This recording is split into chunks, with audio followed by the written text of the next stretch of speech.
Jour 18 pour porter ta voix en ligne sans t'auto-censurer. Et aujourd'hui, le mot que j'ai pour toi, c'est la clarté. C'est intéressant qu'on parle de la clarté, et j'attendais depuis un petit moment parce que quand il est question de porter sa voix en ligne, on a souvent l'impression que ce qu'on va dire, et c'est très inconscient,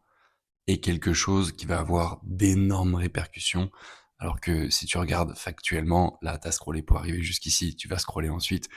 et dans 5 minutes, t'auras oublié ce que t'as vu. Et quand tu prends la parole, c'est un peu pareil pour les gens qui vont te suivre.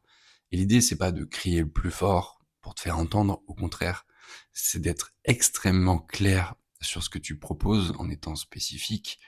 et d'être aligné avec ça intérieurement. Et c'est une pratique qui s'apprend lorsque tu vas répéter ton message encore et encore, et puis que tu vas repérer des petits points d'ancrage qui vont connecter avec les gens, où les gens vont te dire «Ah ça m'a parlé». Et c'est à ces moments-là que tu vas devoir être hyper vigilant ou vigilante parce que ces petits points d'ancrage vont te permettre d'amplifier ton message, de porter ta voix à toujours plus de personnes